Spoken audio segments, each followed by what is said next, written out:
Ban हो जाएगा। और पॉलिथीन के पीछे, हाँ भाई आप लोग वालों चंदा बटेर करके दे आओ सरकार को, क्या तो बैन कर दे तो शायद हो जाए। बड़ी बढ़िया सरकार है, बड़े अच्छे नेता है हमारे। हाँ क्या बात है, जगत लीला है, नाटक देखो, बड़ी विचित्र बात है, क्या कर सकते हैं। हम अपनी कथा में ही रहे, लेकिन जहां तक हो सके मासूम जीवों की हत्या से तो अपने हाथ अलग कर लो, जाने अनजाने के पाप क्यों लो।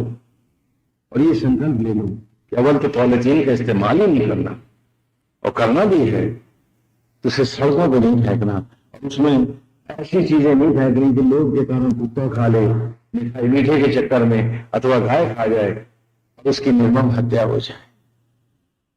आप सोचते कि जानवर हैं, सोचते समझते नहीं है। नहीं, यहां वेद गंगा का रविवार का प्रवचन चल रहा था, और हम यही चर्चा का एक प्रसंग उठाए थे कि बच्चा मां से अलग हो जाए तो उसकी कितनी दयनीय अवस्था होती है, एक उदाहरण दे रहे थे। और प्रवचन के बाद जैसे ही हम, शायद 26 तारीख थी, बाहर निकले तो भर से दरवाजा खोल करके एक शावक आकर के जंगल से मेरे सामने खड़ा हो। देखा उसे, कोई नई बात नहीं थी, पहले यहां घने जंगल थे।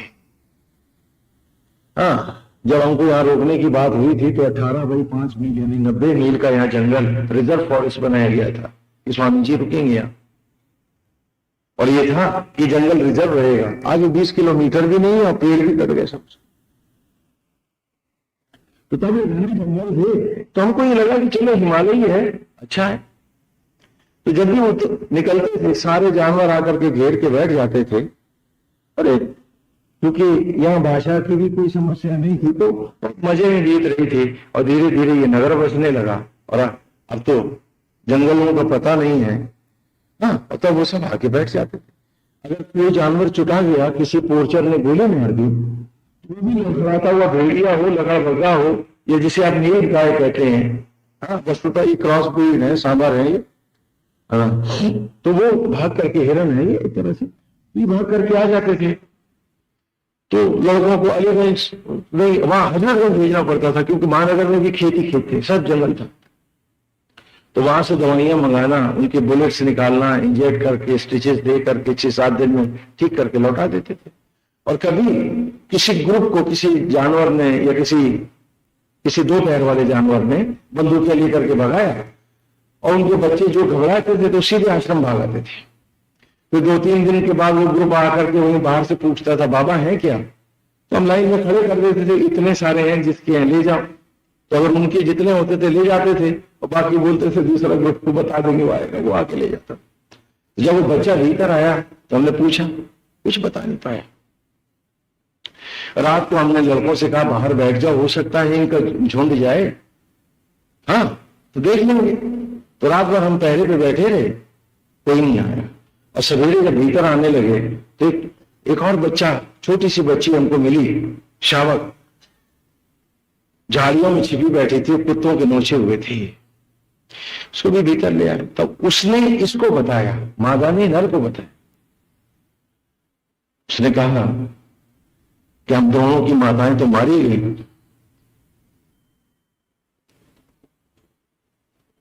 तो उसने उससे पूछा, वो नहीं जानते हैं कि कोई और भी उनकी भाषा जानता है। तो उसने दूसरे से कहा,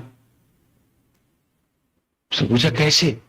तो उसने कहा वो आदमी पीछे दौड़ रहे थे, तो उन दोनों ने हमसे कहा था कि आश्रम भाग जाओ, तो तू तो भाग आया।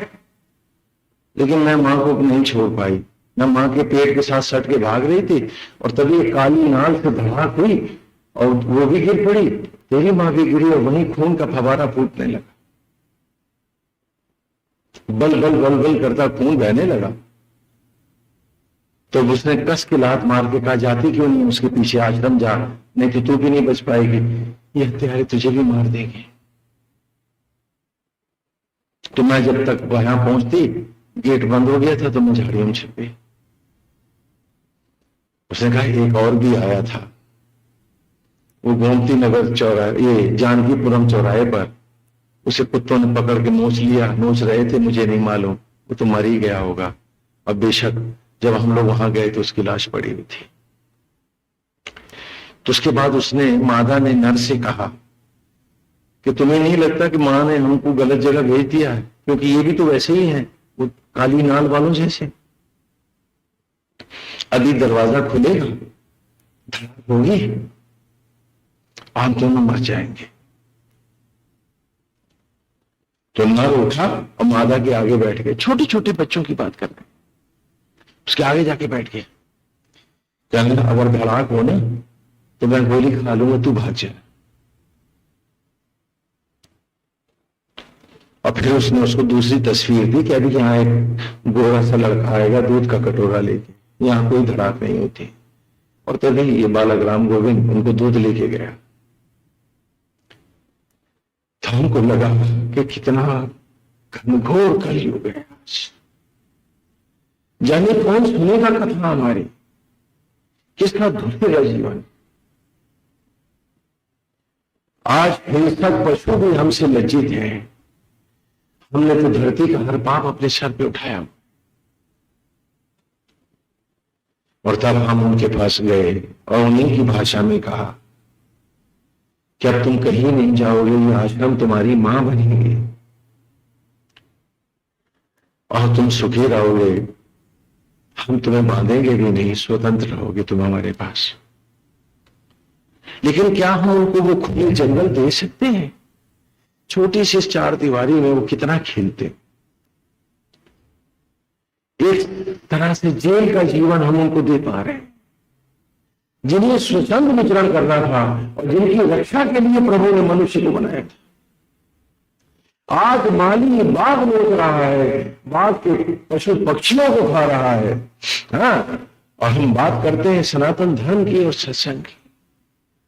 कैसी विचित्र कथाएं हैं, कैसी विचित्र लीला है।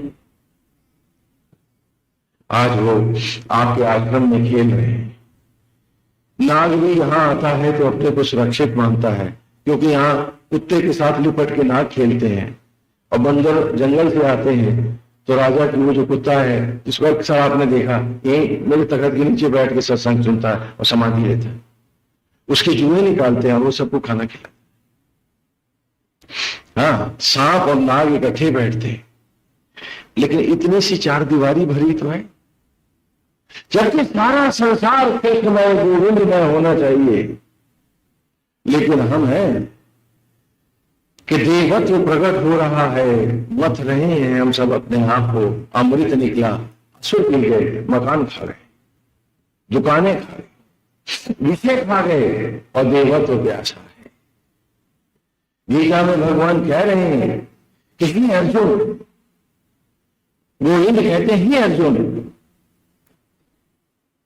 ऐसा कोई युग नहीं है, ऐसा कोई काल नहीं है, ऐसा कोई समय नहीं है हे अर्जुन जब तू नहीं था, मैं नहीं था, अथवा ये राजा लोग नहीं थे। हाँ, यह कहने का तात्पर्य समझे कि जब मैं अर्थात आत्मा नहीं था, तू अर्थात जीव नहीं था, राजा लोग अर्थात विषय नहीं थे। हाँ, अर्थ कर लो उसका, क्योंकि आप तो खाली एक हित की कल्पना लिए बैठे हो। आप भी तो एक महाभारत लड़ रहे हो, आप भी तो भारत हो, अपने को पहचानो।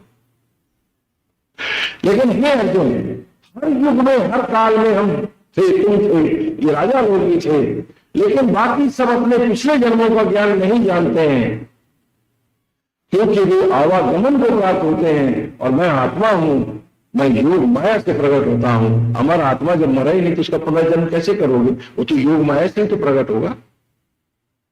इसलिए हे अर्जुन, मैं हर युग का साक्षी हूं और मैं घटघटवासी, अर्थात आप सबके करोड़ों जन्मों का ज्ञान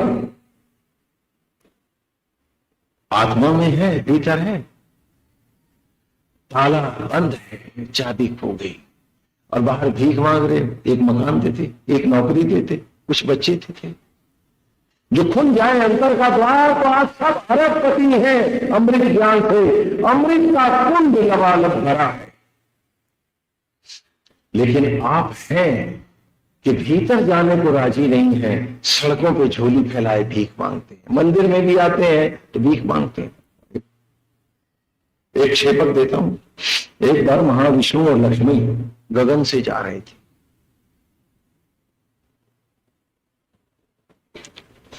तो लक्ष्मी जी ने देखा कि भिखमंगे भीख मांग रहे हैं और दानी दान कर रहे हैं। लक्ष्मी जी ने देखा तो कहा कि देखिए नारायण, ये लोग कितने भाग्यवान हैं कि वो आपके नाम की भीख मांग रहा है, आपके नाम को बेच रहा है, और ये दान करके उस नाम को क्या हुआ बेटा, क्या बात है? गोविंद हरि नाम, हाँ, कि दानी दान कर रहे हैं, आपके नाम को ले रहे हैं, हाँ, और वो आपका नाम बेच रहे हैं, भीख ले रहे हैं, इसलिए बेचारे गरीब हैं। कहा लक्ष्मी यही बात है, कुछ एक युग के बाद जब गुजरे तो अगले जन्म में भी भिखमंगे वही भीख मांग रहे हैं और दानी वही दान कर रहे हैं। तो लक्ष्मी जी ने कहा नारायण जी आपका क्या न्याय, हर बार भिखमंगा भिखमंगा और दानी दानी, उसका लक्ष्मी इसमें गलत क्या है? वो मेरा नाम बेच रहा है तो निर्धन हो रहा है, और वो मेरा नाम, देख लो बेटा देख लो, वो मेरा नाम खरीद रहा है। गोविंद कर लो, हे नाथ हे हरि गोविंद।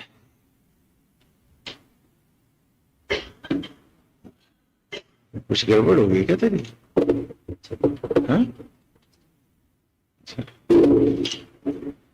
गोविंद, अच्छा देख लो जब तुम हरि नाथ गोविंद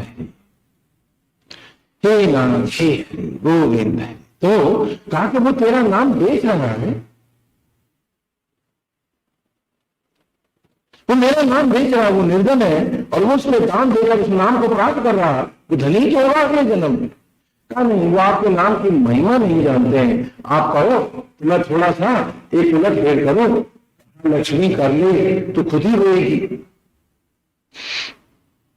लक्ष्मी उलट फेर कर लो, तुम स्वयं दुखी हो जाओगी, तुम खुद ही रोओगी। लक्ष्मी जी ने क्या किया कि कुछ जो प्रभु के नाम के महाधनी थे उन्हें निर्धन बना दिया अगले जन्म में, और भिखमंगों को थोड़ा धनवान बना दिया। तो फिर जब नारायण जा रहे थे तो उनको ध्यान आया देख के, उनका हाँ लक्ष्मी वो जो तुमने उलट फेर किया था उसका क्या हुआ? कहने लगे नारायण आप सत्य कह रहे थे, मुझसे गलती होगी। बोले क्यों, क्या हुआ? कहने लगे वो जो नाम के धनी थे वो आज भी आपके नाम का धन बांट रहे हैं, और जिन निर्धनों को धनी बना दिया था वो, हाँ नारायण, वो तो आज भी भीख मांग रहे हैं। मेरे सामने खड़े हाथ फैलाए, 1000पति बनाया तो लखपति बना दे, लखपति बनाया तो करोड़पति बना दे। भिखमंगा भीख ही मांगता है। अब हम सब करोड़पति हैं। हमारा अंतरात्मा, हमारा गोविंद घटघटवासी कृष्ण हर युग का साक्षी है। ये आत्मा मेरे पास खरबों जन्मों का ज्ञान है, द्वार भीतर का खुले धनी न है, लेकिन भीतर का द्वार खोलता नहीं हूं, बाहर ही की षड्यंत्रों में फंसा बैठा हूं। हाँ, कुछ मैं लोगों के साथ कर रहा हूं, कुछ लोग मेरे साथ कर रहे हैं, मुझे गोविंद का होने की फुर्सत कहां है? यही तो भगवान की कथा है, यही तो कृष्ण की लीला है, और यही तो कृष्ण कथा है, और यही तो कथा का अमृत है। आज समापन का समय है, लीलाएं तो बहुत है, आप सुनते रहें, हम सुनाते रहें, लेकिन मजा तब है कि जब जीवन में उतरे। आए कृष्ण की कथा में थोड़ा आगे बढ़े। महाभारत युद्ध के भयंकर युद्ध हुआ, उसमें महाभारत युद्ध से ही हम इस कथा को लेते हैं। युद्ध की विभीषिका चारों ओर फैल रही है, कौरव और पांडव आपस में निरंतर युद्ध कर रहे हैं। दोनों एक दूसरे के साथ। महाभारत का एक बहुत बड़ा विषय है, यदि आज हम लेंगे तो हमें 1 महीना लगे, है ना। वैसे वो भी आपकी परंपरा, जीवन की राह और मार्ग का ही अमृत है, जो प्रत्येक रविवार को, यानी परसों फिर हम लेंगे 2 से 3:30 बजे तक, वो कथा हमारी प्रत्येक रविवार को चलती है वेद गंगा के रूप में। साथ में वेद की एक ऋचा चलती है धारावाहिक के रूप में। तो उसको जब कृष्ण के पास आए दुर्योधन और अर्जुन कि गोविंद, हम चाहते हैं कि आप हमारे साथ आप हमारे सहयोगी बनो युद्ध में, तो भगवान ने उत्तर दिया कि हम तो कभी भी धरती के लिए युद्ध नहीं लड़े।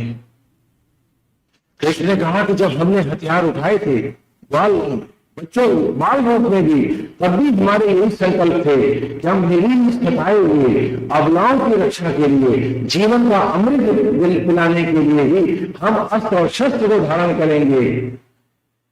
लेकिन सत्ता के लिए, ऐश्वर्य के लिए, धरती को जीतने के लिए हम कभी युद्ध नहीं करेंगे। आपके युद्ध भौतिकता के लिए हैं, उसमें हम सम्मिलित नहीं होंगे। बलराम ने कहा वो तो देखने भी नहीं जाएंगे, और वो हिमालय पर तप करने चले गए। लेकिन अर्जुन ने जब बहुत मनाया तो वासुदेव ने कहा कि हम तुम्हारा रथ चला देंगे, अस्त्र धारण नहीं करेंगे, अस्त्र धारण नहीं करेंगे। और इस प्रकार भगवान ने महाभारत युद्ध में अर्जुन का रथ आका। जब युद्ध समाप्त हो गया, हम पूरा महाभारत छोड़ के चल रहे हैं, हाँ? उसके बाहर निकल रहे हैं। चारों ओर लाशों के ढेर लगे हैं, चील, कौवे और गिद्ध लाशों को नोच रहे हैं। गांधारी अपनी सेविकाओं के साथ युद्ध स्थल पर दुर्योधन को देखने आई है। मां अपने बेटों को देखने आई है, जिसके 100 बेटे महाविनाश को चले गए। कृष्ण भी वहीं खड़े थे, खड़े हैं साथ में। वे गांधारी को प्रणाम करते हैं तो गांधारी कहती हैं, वासुदेव, कृष्ण, तुम चाहते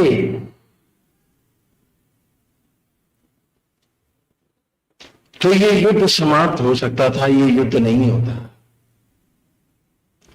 गोविंद, तुमने लगता है चाहा ही नहीं था।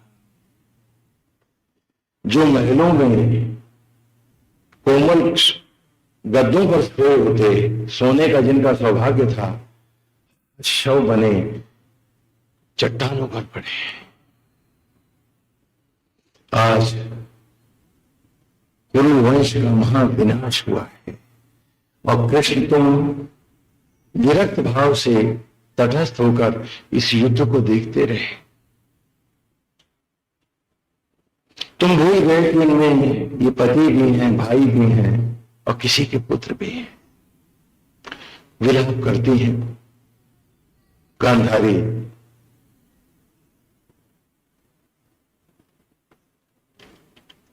उनके नेत्र जरा से पट्टी हट जाती है तो युधिष्ठिर का पांव सामने पड़ जाता है, तो उनके तेज से युधिष्ठिर की उंगलियां जल जाती हैं।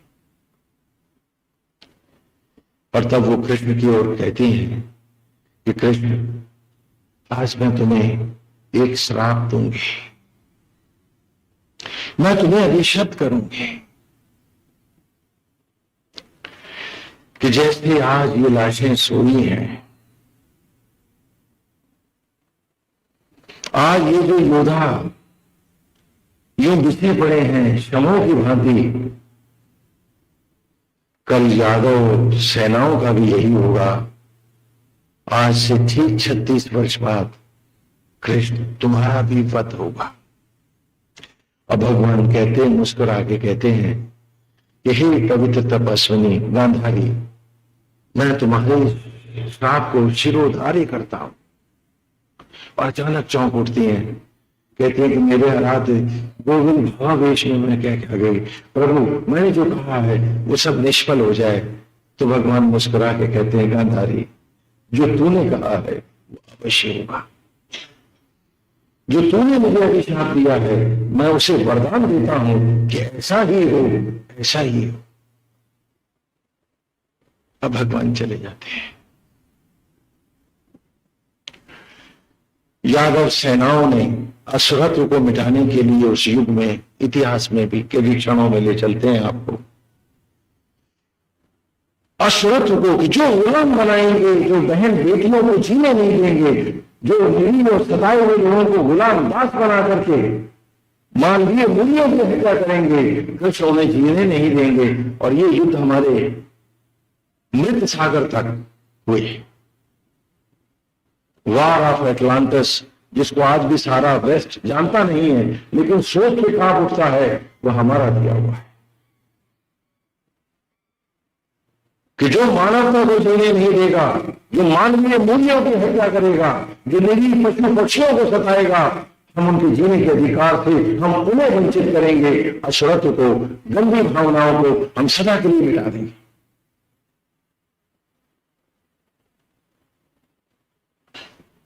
ये संकल्प थे श्री कृष्ण के। और मिडिल ईस्ट भी साफ हुआ। हम वार ऑफ एटलांटिस तक गए। आपको याद है ना कि अभी बांग्लादेश का, इस पाकिस्तान का बांग्लादेश में अभ्युदय हुआ, 50 लाख लोग मारे गए थे। क्या उनकी संस्कृति समाप्त हुई? लेकिन जब मानवता विरोधियों को समाप्त करने की हमारी सेनाएं गई तो 4000 BC के बाद फिर कोई पिरामिड नहीं बना है। पिरामिड संस्कृति को ही हमने मिटाया।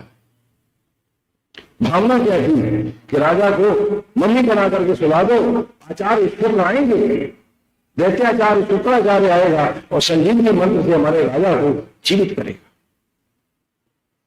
तो एक राजा को सोने के लिए लाखों गुलामों की जरूरत होती थी, तो वो पिरामिड बनते थे। उस जमाने में पत्थरों को ला करके पिरामिड की भूमि बनाई जाती थी और दूर दूर से मिट्टी और रेत ला करके उसको दबाते जाते थे।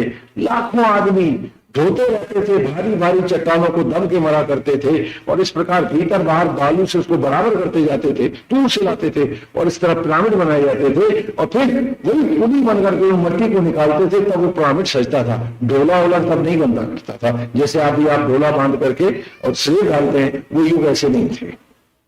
कितने दब के मर जाते थे, कितने तबाह हो जाते थे। और मेरा पिरामिड सबसे ऊंचा हो, हजारों लाखों लाखों लोगों को खरीदे जाते थे और भोली कन्याओं को उनके जीवन के माधुर्य को समाप्त कर उनको खरीद करके ले जाते थे। उसी की से परंपरा ने जन्म पाया, जो आज भी आपका रक्षाबंधन का त्योहार है कि ये नबद्धो बलि राजा दानवेंद्रो महाबला तेन त्वाम प्रतिबगनामी रक्ष मांचल। कि जैसे विष्णु ने उस महाबली असुर को 3 पग में बांध लिया था, मैं आज तुम्हें रक्षा बांधती हूं, ये डोरी बांध रही हूं कि किसी प्रकार तुम भी विष्णु बन करके मेरे सतीत्व की, मेरे जीवन की तुम सुरक्षा करना। ये रक्षाबंधन, ये उसी की स्मृति है, आज भी है। वो प्रेम, वो तड़प, वो चुभन आज भी है जिसे कृष्ण ने तब मिटाया था। लेकिन क्या युद्ध से असुरत्व मिटाए जा सकते हैं?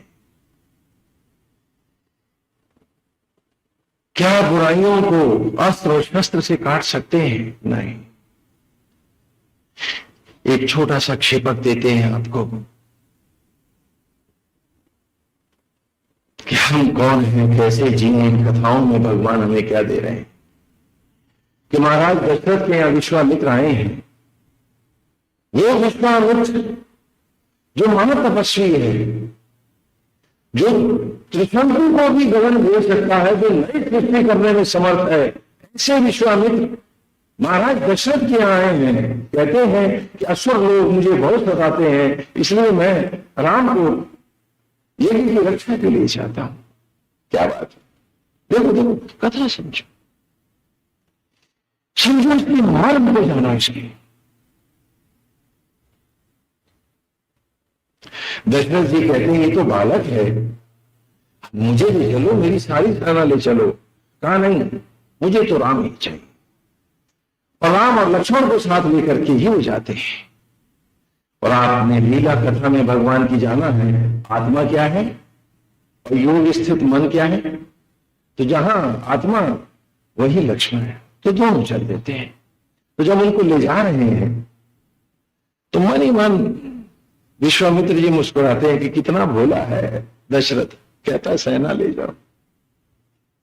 ये नहीं जानता कि असुरत्व को आत्मा और योग स्थित मन ही मिटा सकते हैं। सेनाएं तो असुरत्व को बढ़ा देती। मेरी बात समझ में आ रही है? ये बड़ा भोला है, ये नहीं जानता कि सेनाओं ने ही असुरत्व बढ़ाए हैं। ठीक है, कुछ असुर मारे हैं, लेकिन भाव, वो विषय तो नहीं मरे, वो तो सेनाओं में लौटा है। भगवान श्री कृष्ण की दो पत्नियां हैं, एक सत्यभामा और दूसरी रुक्मणी। हाँ भाई, एक लीला इनकी भी सुना दे। हाँ, आप लोग थके तो नहीं? हाँ, तो आज समापन है तो एक लीला इनकी भी सुन लो। पारिजात की कथा सुनाते हैं आप। हाँ, हम तो सोच रहे छोड़ देंगे। हाँ, बहुत लीलाएं हैं। हाँ, एकांत में हम योगी तपस्वी उसी में झूमते हैं और फिर कृष्ण में खो जाते हैं। साधना समाधि का सुंदर रास्ता है कि मन उसमें रमा रहे, झूमता रहे, उसकी लीलाएं ध्यान में फिल्म की तरह चलती रहे, मन उसी में डूबा रहे, न विषय में जाए न पाप में जाए, हर क्षण मस्ती और अमृत का हो जाए। हाँ, तो पारिजात युद्ध की कथा सुनाते हैं। ये भी एक यूनिवर्सल कहानी है, विश्वव्यापी है। जरा देखो कि एक बार जब क्षीर सागर मंथन के समय पारिजात का वृक्ष प्रकट हुआ था, तो पारिजात के फूलों की कथा क्या है, देवियां विशेषकर सुने। बहुत बढ़िया पेड़ है ये, अगर आपको मिल जाए तो आप लोगों को तो जीवन ही धन्य हो जाए। बहुत बढ़िया चीज है कि पारिजात के फूल की विशेषता क्या है वो सुन लो पहले। कि जो भी देवी अपने जोड़े से उस फूल को लगा लेती है तो उसका रूप 1000 गुना बढ़ जाता है। अब बताओ, इससे बढ़िया कोई सुंदर गहना हो सकता है? बोलो बोलो। पारिजात की कथा सुन। और क्षीर सागर के मंथन के समय जब ये पारिजात का वृक्ष प्रकट हुआ था तो स्वयं महाविष्णु ने देव राजेंद्र को दिया था कि ये इस मृत्यु लोक की धरोहर है, तेरे पास है। तो इंद्र ने वो वृक्ष अपनी महारानी सती साध्वी शची को दिया और शची ने अपने उद्यान में उस पेड़ को लगाया। तो अपने हाथों से सींचती है, बड़ा प्यार है, क्योंकि उसका फूल जोड़े से लगते ही क्या होता है, सौंदर्य गुना अधिक हो जाता है। अब तो हमने सुना आदमियों के भी ब्यूटी पार्लर बन गए। आप लोगों को भी तो फूल चाहिए, नहीं क्या? नहीं, हाँ, आजकल फेशियल कराने सब जाने लगे। हाँ, वेस्ट में तो बन गई, अभी सुना इधर भी बन गए। बढ़िया बात है, बढ़िया बात है। हाँ, ये तो प्रभु का काम है, सजाने में कोई दोष नहीं। हाँ, मंदिर है तो गोपाल का देवालय है। हाँ ठीक है। तो नारद मुनि ना आए तो कथा कैसे शुरू होगी आप बताओ? तो नारद जी क्षीर सागर से, देखिए क्षीर सागर हम आपको दिखा चुके हैं। हाँ, कहीं पानी आनी में ना खोजिएगा आसमान में। नारद जी क्षीर सागर से गुजर के जा रहे थे, भगवान वासुदेव का दर्शन करने के लिए मृत्यु लोक में ही पधार रहे थे नारद जी। उन्हें रास्ते में एक फूल पारिजात का मिल गया, पेड़ से उखड़ गया, हवा में तैर रहा था आकाश में, तो उन्होंने पकड़ लिया। बोले गोपाल को अर्पित करूंगा। नारद जी ने सोचा बड़े भोले हैं बेचारे, कुछ जानते मानते तो है नहीं, है क्या? हाँ? मैं समझता हूं कि आज सारे समाज में शेरेबाजी क्या वहीं से आई है। मालूम नहीं। हाँ, तो वो भगवान के दरबार में नारद जी प्रकट हो गए। अब कृष्ण अपने दरबार में बैठे हुए थे और दोनों पत्नियां सत्यभामा और रुक्मिणी जी दोनों उनके साथ बैठी हुई थी। और नारद जी गए, उन्हें प्रणाम किया, कहा गोविंद मैं तो क्षीर सागर से इस पुष्प मुझे मिल गया, मैंने सोचा आपके अतिरिक्त और कौन हो सकता है जिसको मैं ये अर्पित करूं।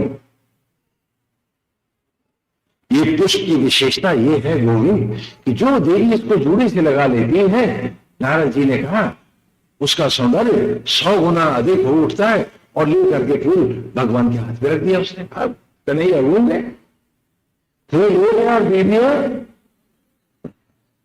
बोलो। एक बार एक चोर राजमहल में चोरी करता पकड़ा गया, तो मंत्रियों ने कहा कि इसको फांसी दे दो। राजा ने कहा नहीं, इसकी 2 शादी करा दो। बोले ये सबसे बड़ी फांसी होगी इसको। क्यों भाई? हा? अब कन्हैया बस गया, क्या करती? और समझ ही नहीं पा रहे थे कि फूल एक है और बीवियां क्या करें। इस बीच में सब रुक्मणी जी ने वो फूल ले लिया और लेके अपने जोड़ी से लगा लिया। वो भी लोग का संवरण नहीं कर पाए। सत्यभामा जी तो रूठ गई और वो भवन को चल गई। क्या सत्यभामा भी चल। कन्हैया उनको गए मनाने के लिए, भाई एक ही फूल था, उन्होंने ले लिया है, मैं तुम्हें पारिजात का एक फूल और मंगवा देता हूं।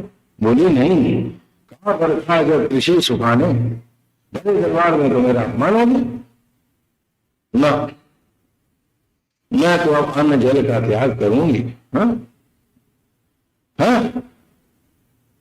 और जब गुस्से में आए जाती हूं तो क्या होता है, श्रीमान आप लोग क्या करते हो फिर? अब गोविंद भी फंस गए। हाँ, अपने अपनी सोच लो। कन्हैया भी फंस गए, क्या करें?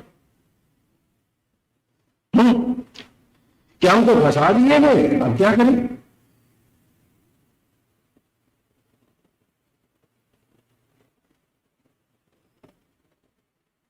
तो गोविंद ने कहा कि भाई कोई रास्ता ही बताओ समझौते का, तुम ही बताओ।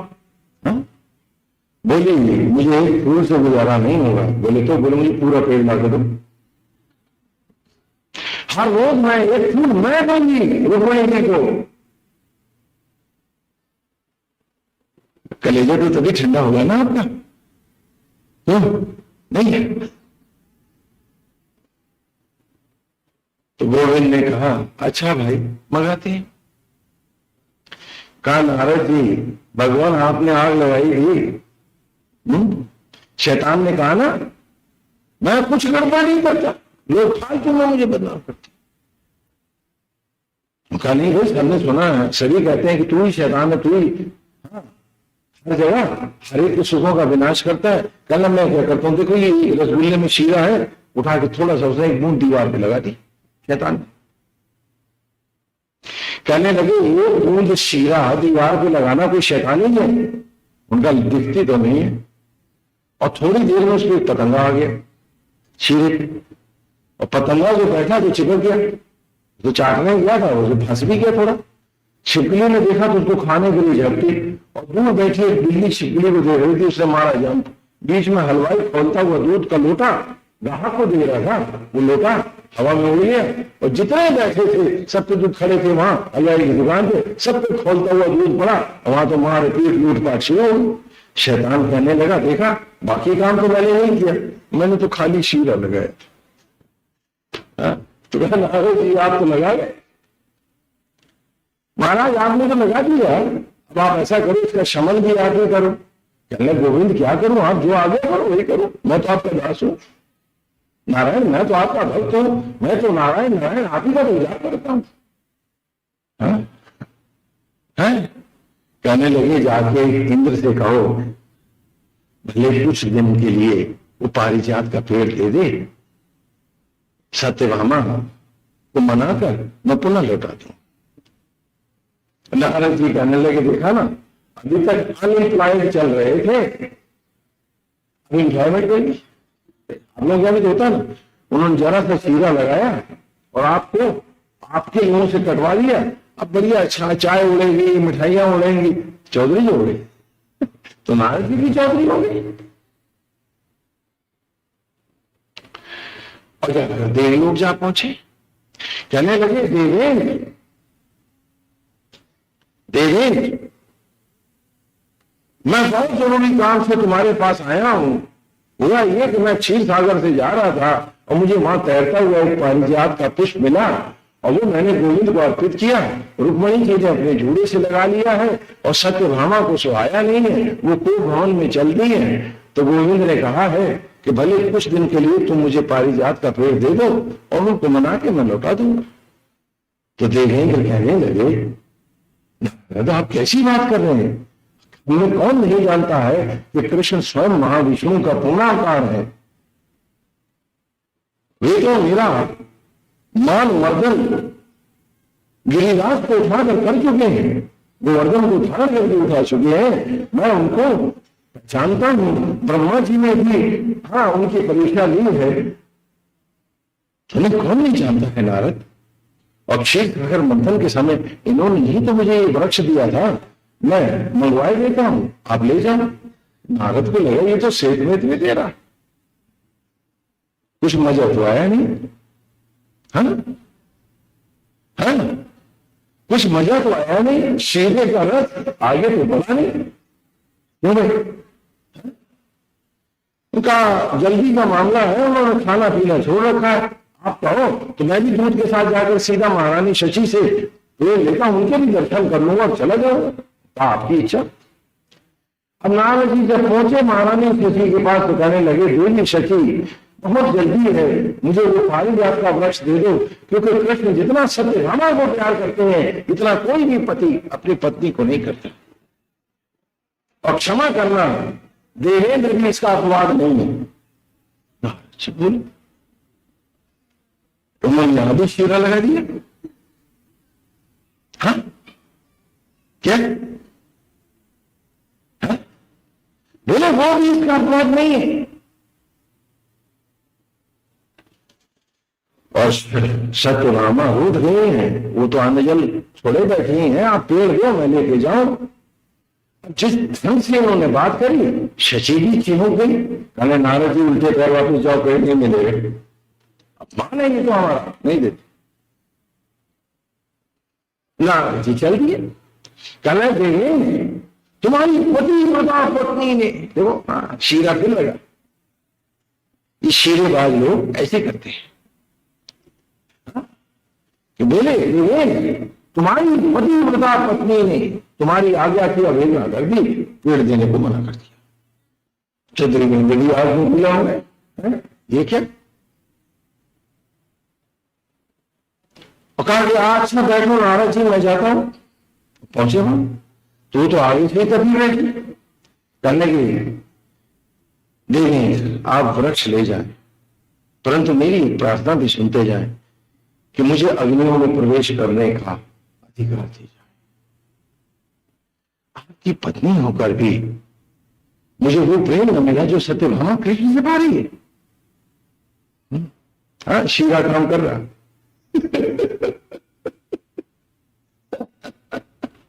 हाँ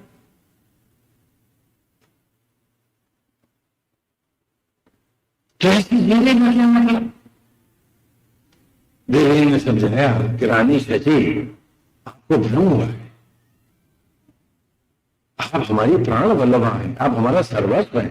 आपने ऐसा सोचा भी कैसे? पता नहीं। यदि ये पेड़ यहां से जाएगा तो मुझे आपको आत्मदाह का अधिकार देना होगा, नहीं तो मैं पेड़ नहीं लूंगी। उसने कहा सृष्टा से वार, परमेश्वर से युद्ध। ठीक है मैं स्वयं लड़ लूंगी, इसकी रक्षा कर लूंगी, लेकिन पेड़ न दो। अब देवेंद्र भी देवराज भी चुपचाप वापस चल दिए।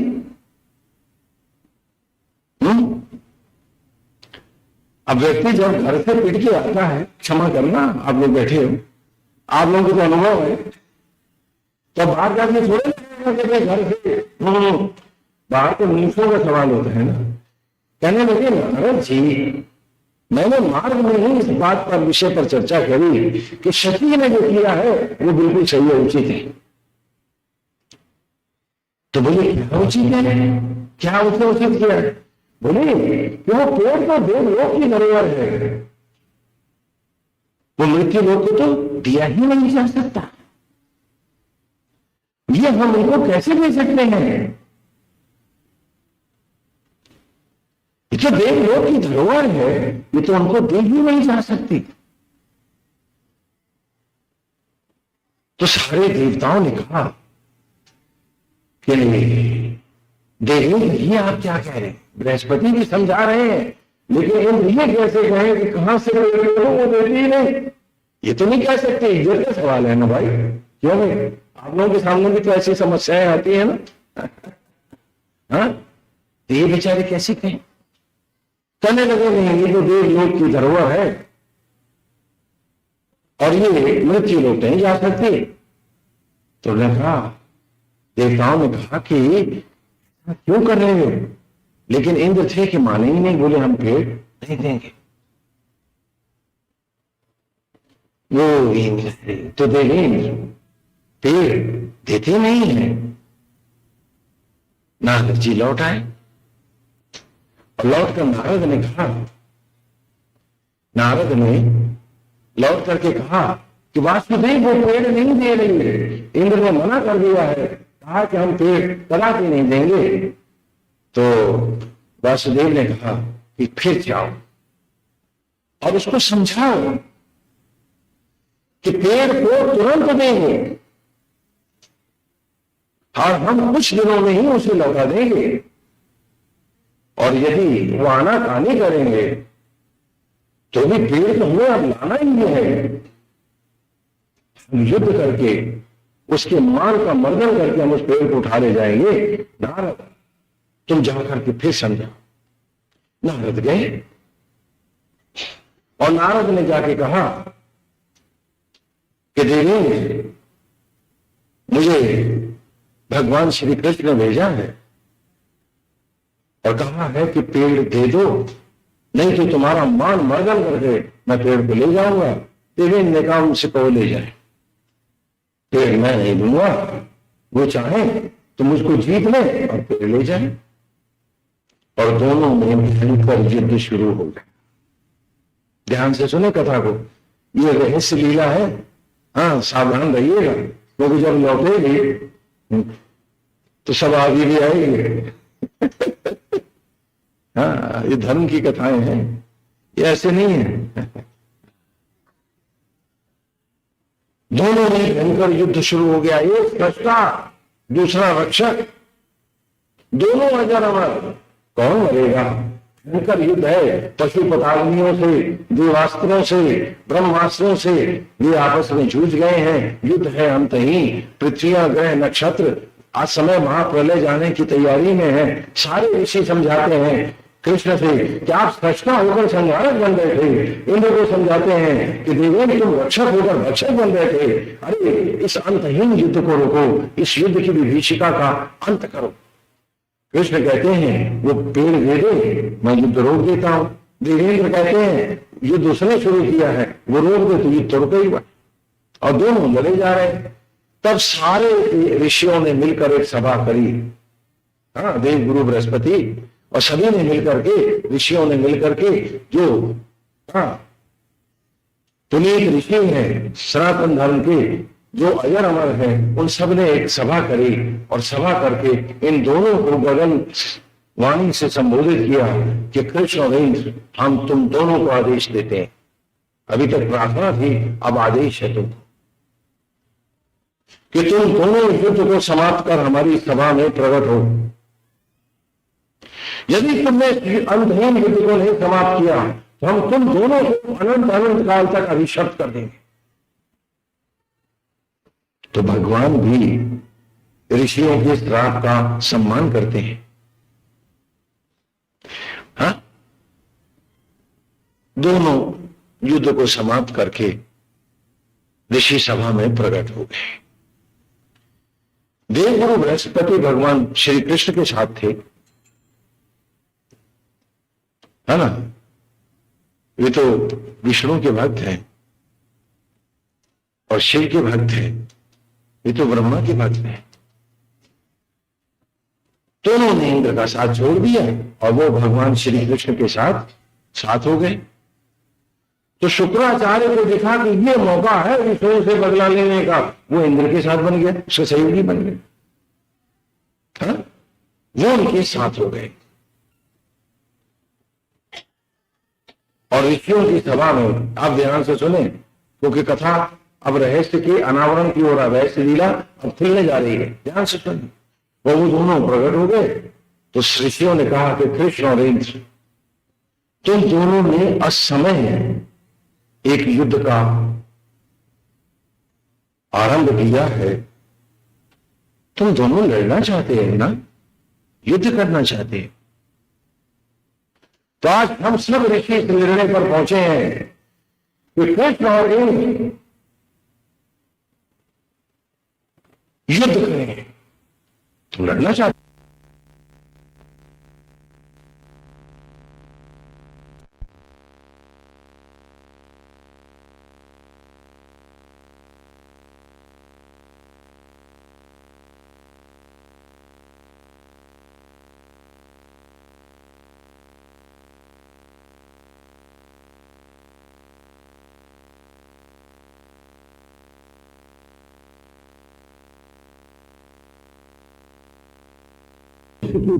इंद्रियों पर मेरा नियंत्रण होगा, वो मेरे नामांतर इंद्रिय कहलावेंगी। पहले गो कहलाती थी संस्कृत में, फिर ये इंद्रियां हुई। पहले गोपाल की गो थी और अब देवेंद्र की इंद्रियां हो गई हैं, इसलिए तो भटकाती।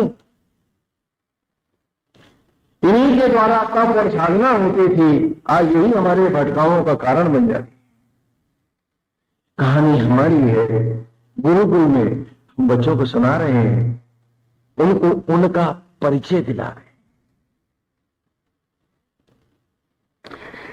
आज बुढ़ापे तक आप अपना परिचय नहीं पाते हैं, क्योंकि सत्संग में आने की आपको फुर्सत ही नहीं होती है। कैसे जानो? हाँ, तो कहा कि मनुष्य की इंद्रियां मेरे नामांतर इंद्रिय कहलावेंगी। मन पर मेरा अधिकार होगा, वो मेरे नामांतर ही इंद्र कहलावेगा। संस्कृत में हम इंद्र माने मन भी कहते हैं, देवेंद्र भी है तो मन भी, मेरे नामांतर इंद्र कहला। चंद्रमा मेरा प्रतीक ग्रह होगा तो चंद्रमा को भी हम संस्कृत में इंद्र कहते हैं। हाँ, भाषा भी समझो, शब्दों का चयन देखो।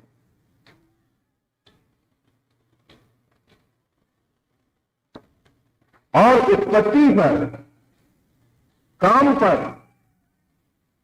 शुक्राचार्य जो मेरे सहयोगी हैं उनका अधिकार होगा और वो मेरे मार्ग के गुरु होंगे। द्वैत धर्म ही मेरा धर्म होगा और वो द्वैताचार्य शुक्राचार्य कहलाएंगे। द्वैत से ये दैत्य बनेंगे। हाँ, कलाम करने। हाँ? जैसे वहां अमल त्रास का पेड़ खड़ा है, उसका असली नाम क्या है? अम्ल त्रास। हाँ, शुद्ध नाम जो वेद में है उसका क्या है? अम्ल त्रास, एसिड को त्रास देने वाला, नष्ट करने वाला। अब हम अमलदास कहते हैं, है ना? तो उसी प्रकार उन्होंने कहा आचार्य शुक्र मेरे मार्ग का गुरु होगा, द्वैत धर्म ही मेरा धर्म होगा। ये इंद्रियों के द्वारा ही से देशित होंगे, मुझे प्राप्त होंगे। और प्रत्येक शरीर में मेरा इंद्र से युद्ध होगा, मेरा कृष्ण से युद्ध होगा। जो जीते पारिजात उसका।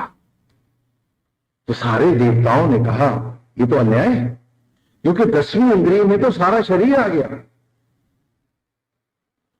हाँ, और शुक्र ने काम पर अधिकार ले लिया, शुक्राचार्य हो गया।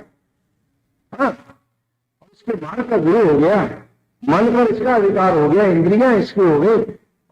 बुद्धि का कोई नियंत्रण ले ही नहीं सकता, वो तो युद्ध भूमि है, बैटलफील्ड है। अब कृष्ण क्या करेंगे? और देवगुरु कहां जाएंगे? और युद्ध शरीर के भीतर होना है, बाहर हम लड़ेंगे नहीं। वासुदेव उठे, वो कहा कि कृष्ण तो अवश्य इसका प्रतिरोध करेंगे, लेकिन भगवान ने कहा ऋषिगण जो इंद्र ने मांगा मैंने दिया, जो इंद्र ने मांगा मैंने दिया। 10 गो पर इंद्र का अधिकार होगा। जो गोविंद गाती थी वो विषय गाएंगी, इंद्रियां हो जाएंगी। मुझे स्वीकार। मन जो गोचर था, वृंदावन था, जहां प्रभु की ज्योतियों का विचरण होता था, आज से मन इंद्र हो जाएगा, भ्रमों का दरबार लगाएगा। मुझे ये भी स्वीकार है। आचार्य शुक्र इसके मार्ग के गुरु होंगे, चंद्रमा इसका ग्रह होगा, और एक दिन आचार्य शुक्र का होगा, शुक्रवार जो आप मनाते, ये भी हमें स्वीकार है, वो भी मुझे स्वीकार है। अब मेरी मांग और मेरे प्रतीक सुने। मनुष्य की आत्मा पर मेरा अधिकार। क्या बात है, ये भूल गए थे शुक्राचार्य, एक आक्षी है ना भूल गए थे, भूल गए थे। मनुष्य की आत्मा पर मेरा अधिपत्य होगा, वो मेरे नामांतर आत्मा कृष्णा कहलाएगी, गढ़गढ़वासी कृष्ण कहलाएगी, उसी में मेरा स्थान होगा, और सूर्य मेरा प्रतीक ग्रह होगा। ठीक है। देव गुरु बृहस्पति मेरे मार्ग का गुरु होगा। दिव्य चक्षु में, इंट्यूशन में इनका वास होगा। मेरे घर समाधिस्थ होकर के ही उनसे मंत्र पाएंगे। अद्वैत धर्म ही मेरा धर्म होगा, मुझे स्वीकार है। 7 वारों में एक बार सूर्यवार मेरा होगा और एक बार देवगुरु बृहस्पति का होगा। लेकिन ऋषिगण ध्यान रहे, मर्यादाएं कभी खंडित ना होंगी। इंद्र से पहले मेरी पूजा होगी, तो मंडे से पहले संडे है।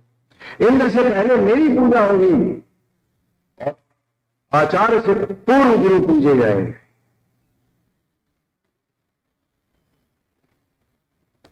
और मेरा इंद्र से हर शरीर में युद्ध होगा। जो जीते पारिजात उसका, जो जीते पारिजात उसका है। पड़ता है और ये तेरे मृत हो जाती है, तो भगवान को उसको छोड़ के भागना पड़ता है, तो वो रण छोड़ ही कहलाते हैं और उसी रूप में पूजे जाते हैं। ये रात में बड़ी महिमा, भगवान रणछोड़ जी के रूप में गोविंद जी, क्योंकि आत्मा न छोड़ के भागता। अरे तो तू और मैं मरते क्यों? जब जब ये बुद्धि हमारी मन इंद्र की भटकाओं में उसकी बन जाती है, कृष्ण को इस देह का परित्याग करना पड़ता है। भागते हुए कृष्ण से कहता है इंद्र मन, रे कृष्ण तू हारा, रे कृष्ण तू हारा। और आत्मा उसी शरीर को पुनः भस्मियों से, अन्न से पुनः बालक का रूप प्रदान करते हैं और कहते हैं क्यों रे इंद्र, कौन हारा? अभी तो युद्ध जारी है। अरे यही तो सचराचर लीला है। काश काश ये बुद्धि, ये प्रकृति, ये प्रवृत्ति हमारी मन इंद्र के बहलावे में ना आए, कृष्ण की सत्यभामा हो जाए। सत्य माने सत्य, और हम माने ज्योति, तो सत्य की ज्योतियों वाली बने। आत्मा कृष्ण की ये 7 वर्ण कर ले, पराजित हो जाए और पारिजात जीत लिया जाए। कौन है पारिजात? कुदरत का सबसे प्यारा पुत्र। अरे ये मानव तन, ये शरीर ही तो पारिजात है। अपने को पहचानो। ये दुर्लभ मनुष्य की योनि ही पारिजात है। इस योनि को इंद्र के साथ नष्ट करना है या आत्मा के साथ अमर करना है, ये पारिजात युद्ध की कथा है। और ये कथा कितनी व्यापक है ये भी देख लो। यदि हम गगन में ग्रहों का समीकरण देखते हैं तो सूर्य के बाद बुधवार होना चाहिए, संडे के बाद कौन बना देना चाहिए? बुधवार। और फिर शुक्र है तो शुक्रवार आना चाहिए, और इसी क्रम से फिर मंगलवार आना चाहिए, तब सोमवार, तब बृहस्पति और शनि बाहर को जाएंगे। लेकिन ये सीक्वेंस वर्ल्ड ओवर किसी ने सप्ताह का नहीं बांधा। जो पारिजात युद्ध में कृष्ण और इंद्र ने मांगा है, आज भी वही है। और आज भी उपासक हैं उसके। वो पूरब भेजता है, वो पश्चिम भेजता है, वो बृहस्पतिवार को ही गुरु को पूजता है, वो शुक्रवार को पूजता है, गुड फ्राइडे, अपने अपने रास्ते।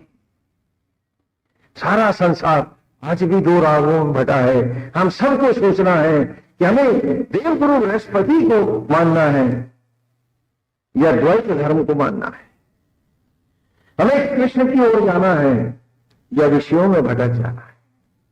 कहानी हमारी है, सदग्रंथ और लीलाएं, प्रभु की लीला कथाएं हमको हमारे स्वरूप पढ़ाती। जब महासमर के बाद लौटे हैं भगवान वासुदेव, कृष्ण लौटे हैं,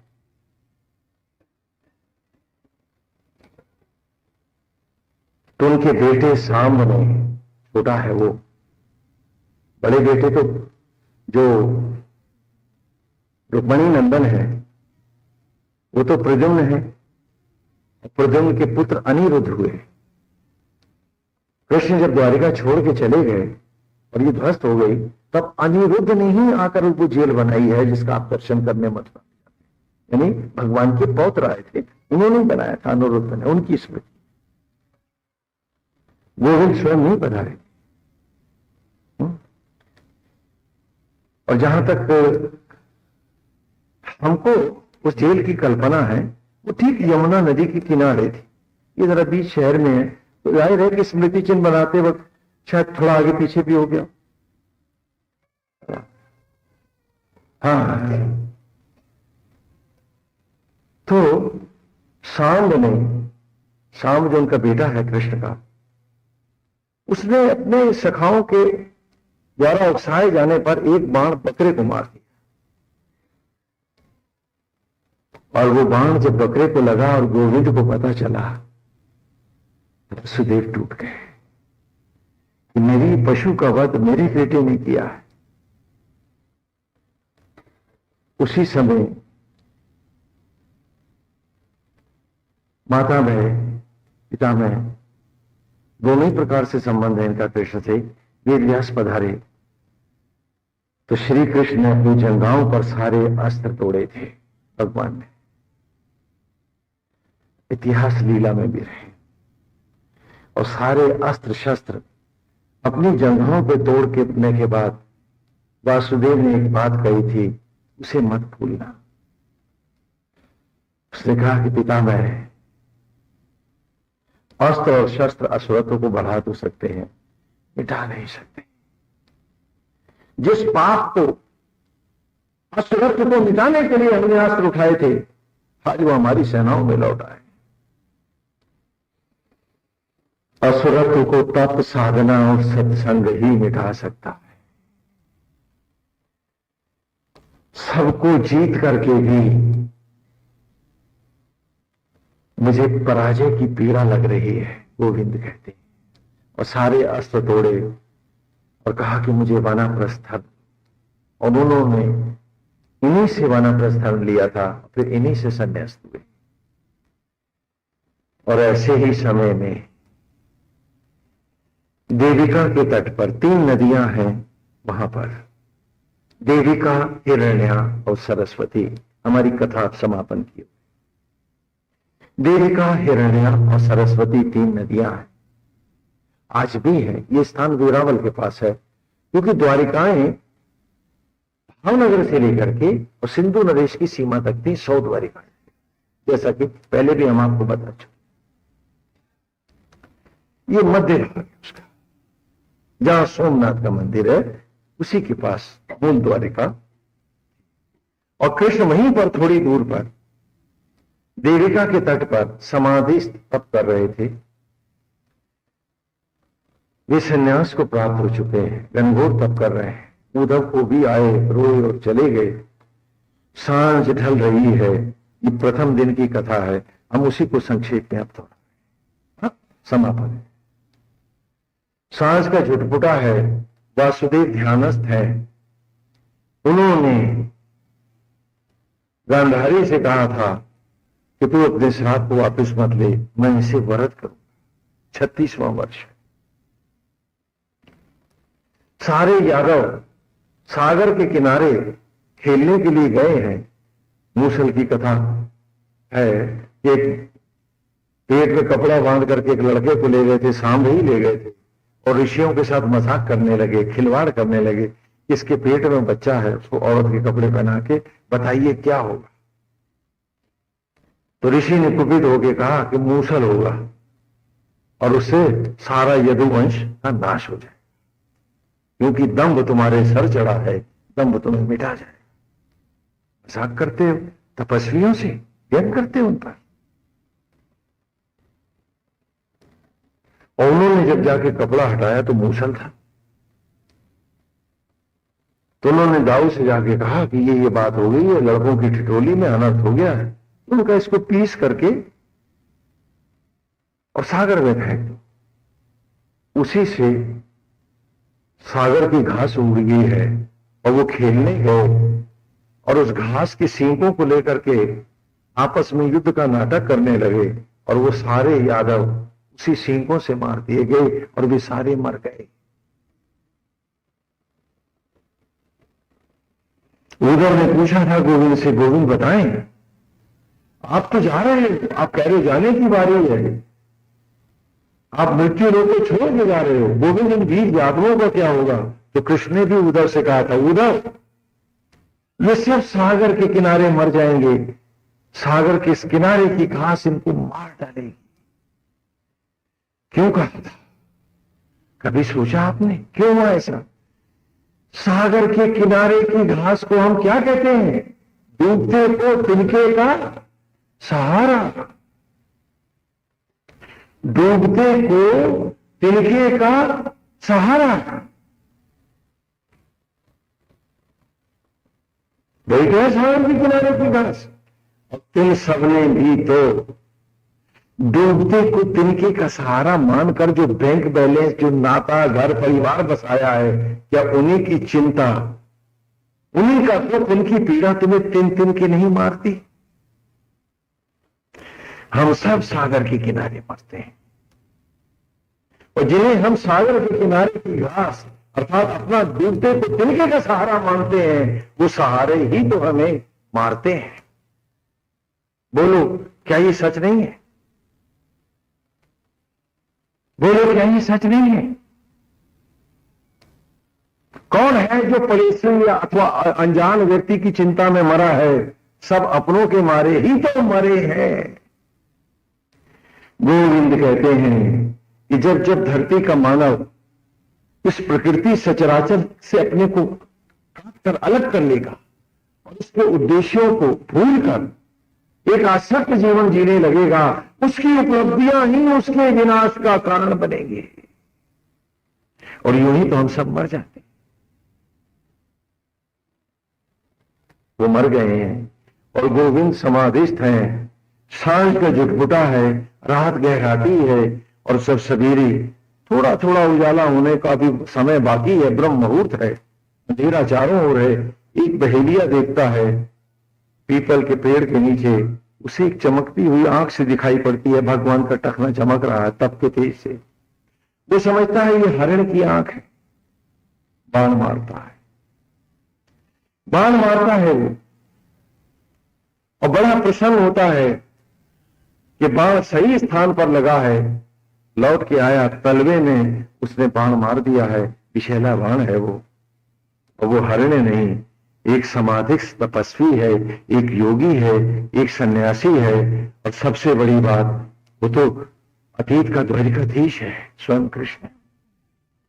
आया, देखा, तड़प उठा, रोने लगा कि गोविंद मैं ये क्या कर बैठा,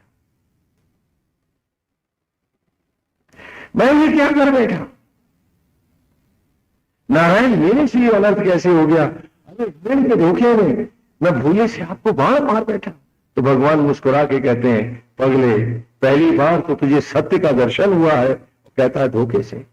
कहा नहीं गोविंद मैं समझ लेता हूं, आपको जान करके मैं कैसे बाण मार सकता था, मैंने धोखे से मारा है। कहा नहीं, आज तुझे पहली बार सत्य का दर्शन हुआ है। वो बिलखता है, वो अपनी बात कहता है, और भगवान कहते हैं नहीं तुझे सत्य का दर्शन हुआ है। तो वो उसके बाद नारायण स्पष्ट करते हैं, पगले हर बार जो बाण तू हरण को मार रहा था, मैं ही तो आत्मा होकर बाण अरे जब जब तुमने अड़ोसी पड़ोसी इसको और उसको पीड़ाएं दी हैं, वो सारे घाव आत्मा ने ही तो सही। तुमने कृष्ण को ही तो सताया है, हर बाण उन्हीं को आता है।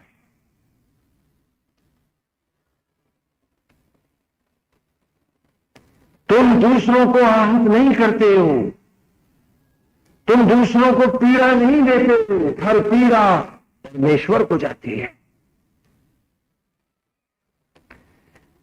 बहेलिया बन जाते हो तुम,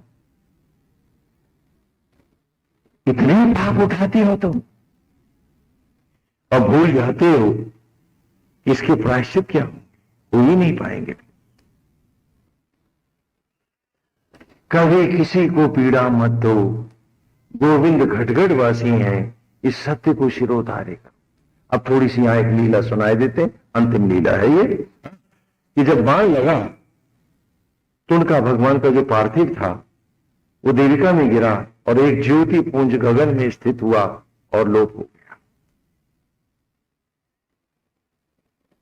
कहते हैं बलराम जी ही वहां पधारे थे। जब उन्हें पता चला तो उन्होंने ही, वो स्थान आज भी बना है, और उसके बाद बलराम जी जो शेषनाग थे वो गुफा में समाये और वो गुफा सदा के लिए बंद हो गई। वो स्थान भी वही है, यदि आप वहां जाएं, वेरावल के पास है, बड़े सुंदर स्थान।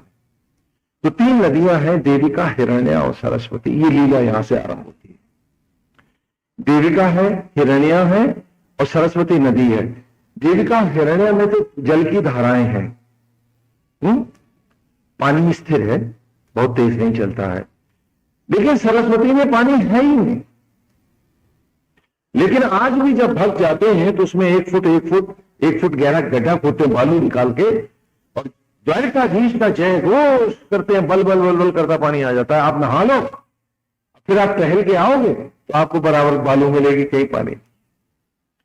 वहां रोज हर दिन यही नाटक आज भी होते हैं, द्वापर से होते आ रहे हैं, आज भी चल रहे हैं। आश्चर्य है कि आज भी वहां देविका के तट पर एक पीपल का पेड़ वैसा ही झुका खड़ा है। देविका भी वैसे ही शांत है। लगता है जैसी इतिहास के किसी क्षण को प्रकृति ने बांध के रखा हुआ है कि ये तो नहीं खोएगा, इसे तो मैं संजो के रखूंगी। आज भी वो क्षण वहीं स्थिर है, वो हिला नहीं है, वो टला नहीं है।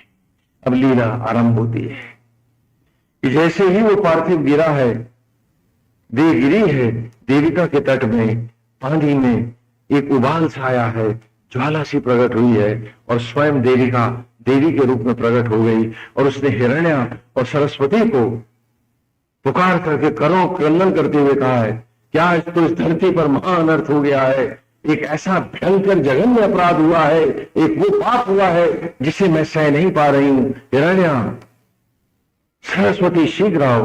ये देवियां भी प्रकट हो जाती, पूछती है कौन है? कहा एक समाधिस्थ योगी जिसके लिए मन में मैल नानादि महा, जिसका प्रायश्चित नहीं हो सकता है। आज उस तपस्वी के पैर में बाण मारकर उसे आहत किया है और उसका पार्थिव देविका के गोद में है। तो कहा कि वो कौन है महा तपस्वी, कौन है वो? कहा स्वयं वासुदेव। तो वे तीनों देवियां द्रवित हो जाती हैं। देविका कहती है, आज इस धरती को मैं श्राप दूं, आज ये धरा मुझसे अभिशप्त होगी कि जिस धरती पर तपस्वी इस प्रकार आहत होंगे, मैं तन तो दूंगी, शरीर तो दूंगी, शौर्य नहीं होगा।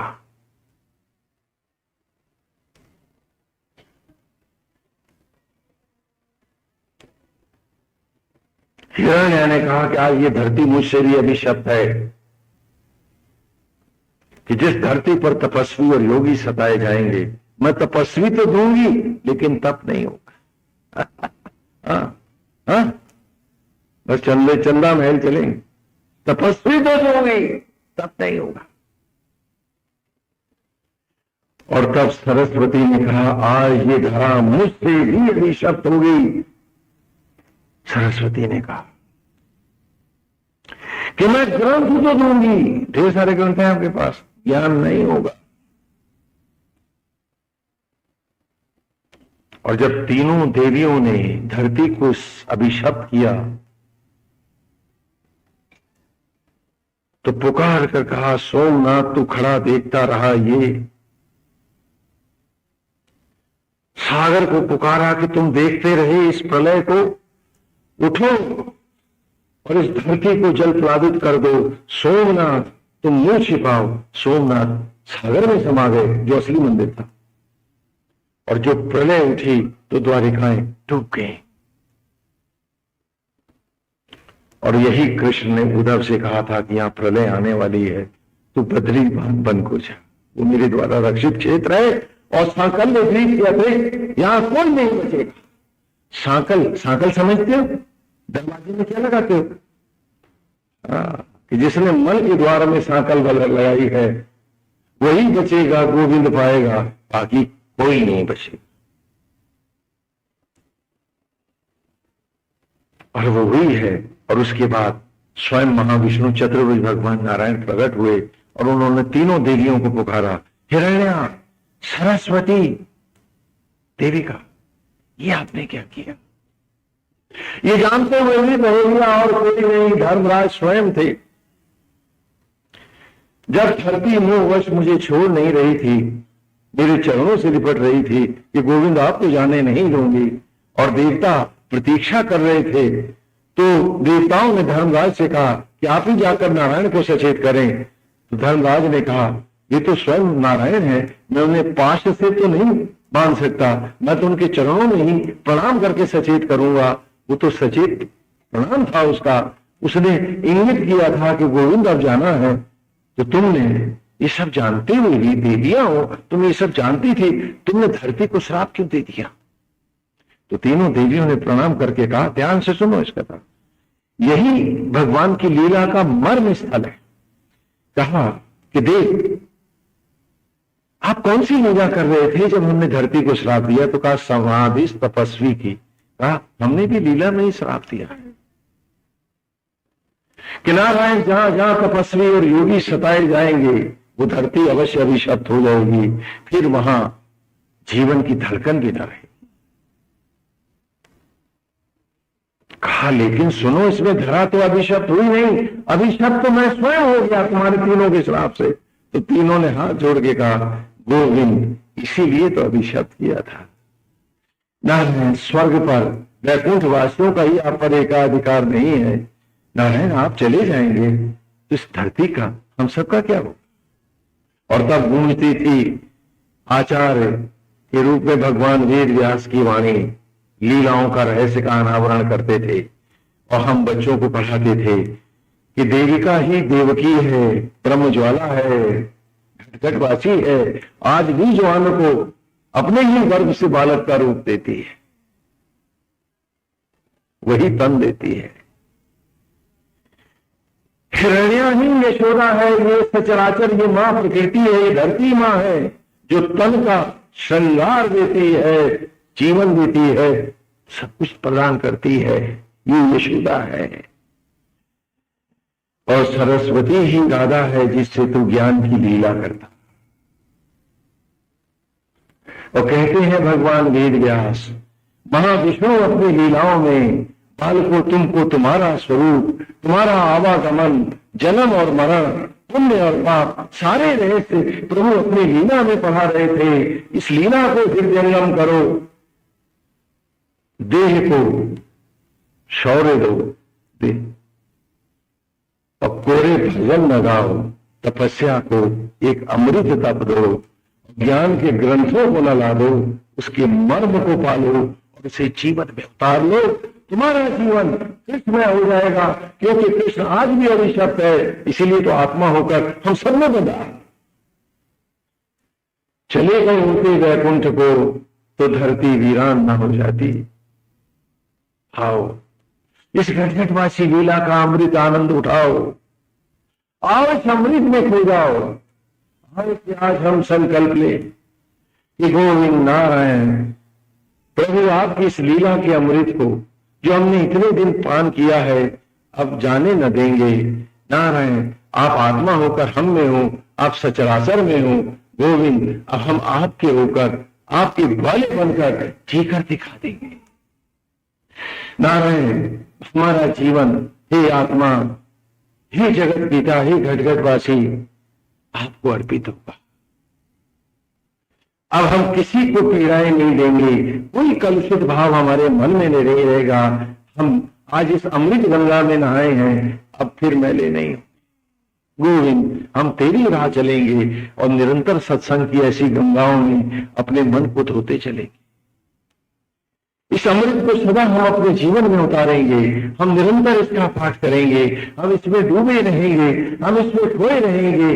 अब मन में मैल किसी के लिए भी कभी भी ना आएगी। हम अपने स्वभाव को हे गोविंद गोविंद बना देंगे, हम अपने विचारों को हे कृष्ण कृष्ण बना देंगे, हम अपने आचरण को हे नारायण आचरण गोविंद बना देंगे। रोम रोम में तुम बसोगे, तुम्हारी कथा बसेगी, हम सबके सुख का कारण बनेंगे। और नारायण, हम आपके रूप पर ही निरंतर आसक्त होते रहेंगे।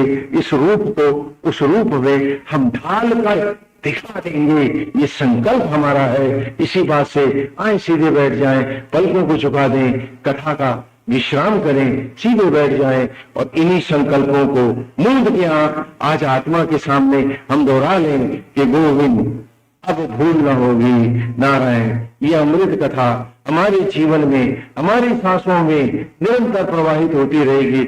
हम बारंबार सत्संग करेंगे। आज तो ऐसा युग है कि आप किताबों से, कैसेट से और टीवी सीरियल में भी कथाओं को देखते हैं, सुनते हैं, रहस्य आपके पास है। जो आज इस कथा अमृत में आपने पाया है, हम बार बार दोहरा सकते हैं। हम अपने मैले मन को उसी प्रकार धो सकते हैं, पवित्र कर सकते हैं जैसे मैले वस्त्र को धोते हैं। तो आए सीधे बैठे, मैल को ज्यादा देर न रुकने देना, कपड़ा जीवन का बदरंग हो जाएगा। मैल आए ज्ञान के साबुन से मांजो लीला के, और वैराग्य के जल से धोकर विरक्त हो जाओ, और भक्ति रस को, उनके रूप को निरंतर प्रवाहित होने दो। वो गंगा बहती रहे, बहती रहे, हमारे जीवन का अमृत निरंतर रहे। सीधे बैठ जाएं, पलकों को झुका दें और आज उसके मनोहारी रूप में, उसकी अंग अंग शोभा में, उसकी ज्योतियों में, ज्योतियों में समा जाए, ज्योति ज्योति हो जाए। गोविंद हरि हरि ओम नारायण।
Thank